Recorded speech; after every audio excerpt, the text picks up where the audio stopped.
Mum heard all these stories about children being taken away, and that's something she didn't want, is for me to be taken away from her.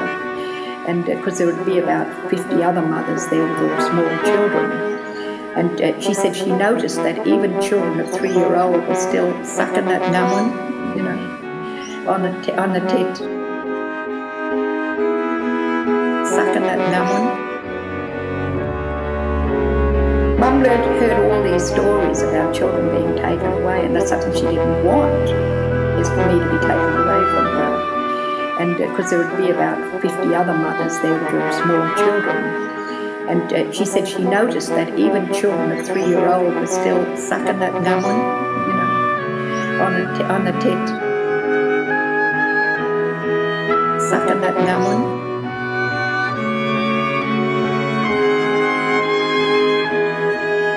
Sucking that numbin.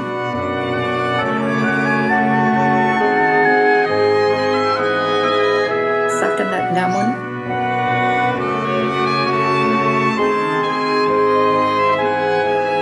Sucking that numbin.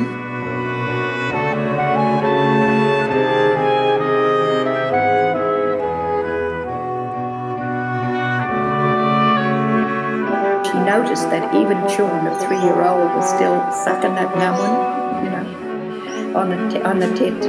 And she said she sort of wondered why they were doing, you know, these kids were so old. And the other mother said to her that as long as the child was on the breast, they wouldn't take them from you.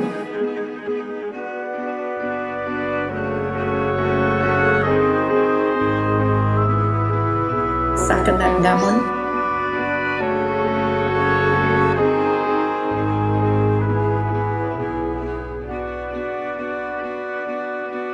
Sucking that numbin.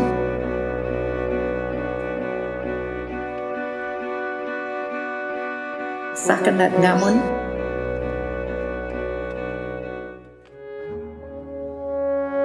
I was told that I couldn't go near my mother.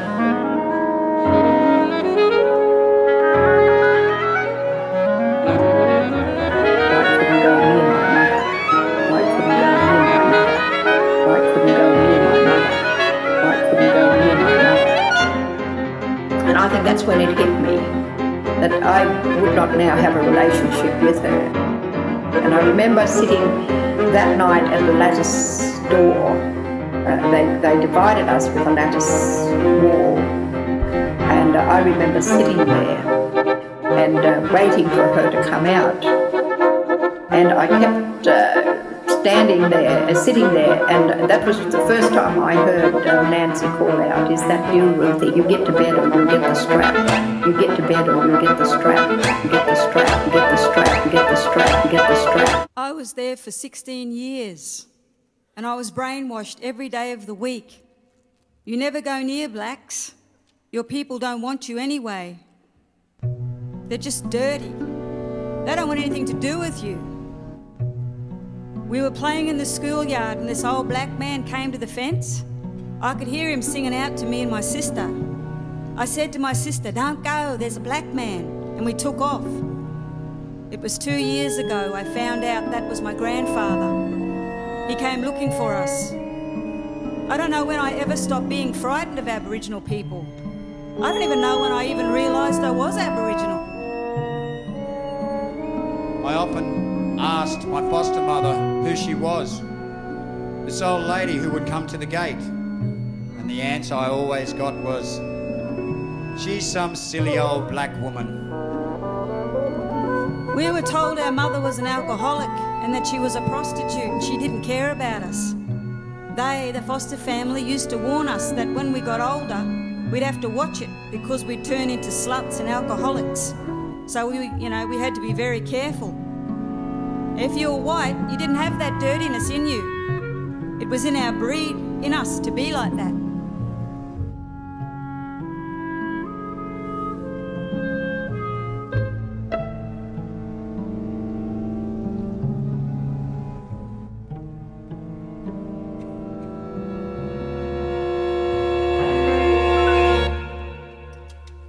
The half-caste is intellectually above the Aborigine, and it is the duty of the state that they be given a chance to lead a better life than their mothers.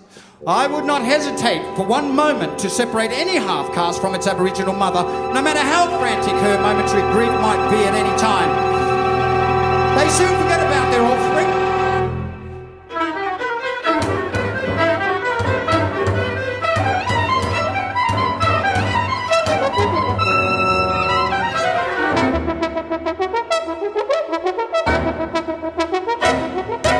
And shooting us down like dingoes.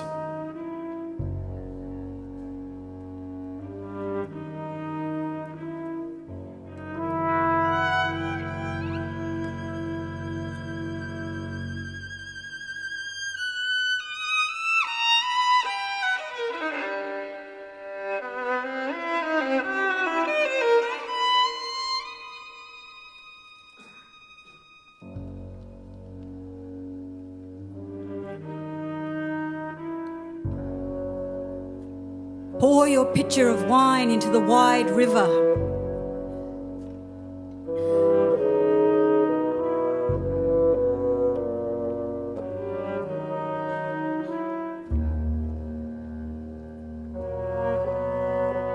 And where is your wine? There is only the river.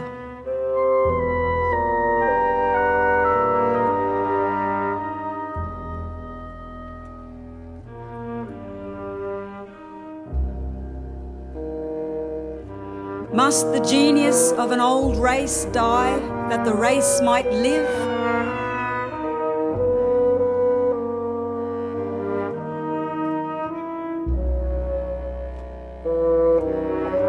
We who would be one with you, one people.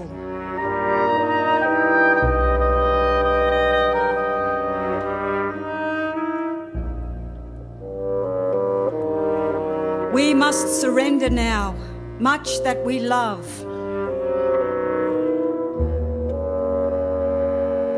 The old freedom for new musts.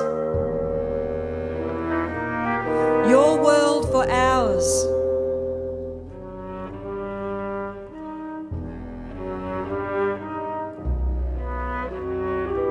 But a core is left that we must keep always.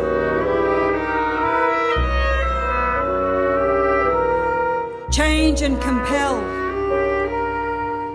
slash us into shape, but not our roots, deep in the soil of old. We are different hearts and minds, in a different way. Do not ask us to be deserters, to disown our mother, to change the unchangeable. The gum cannot be trained into an oak.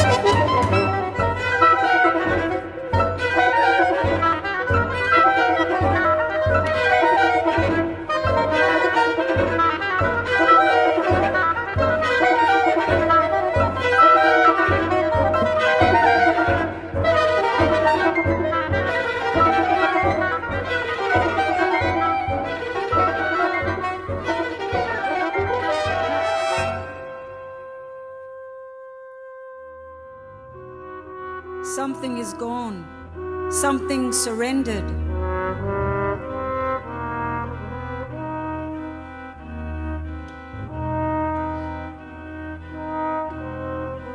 Still we will go forward and learn, not swamped and lost, watered away, but keeping our own identity, our pride of place.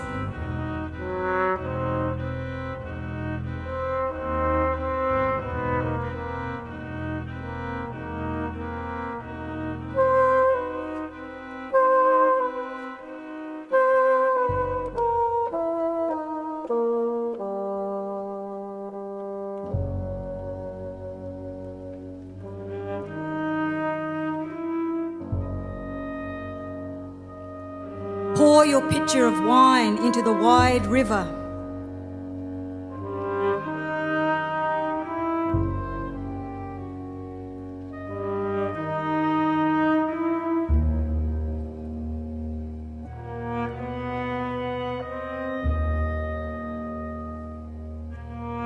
And where is your wine? There is only the river.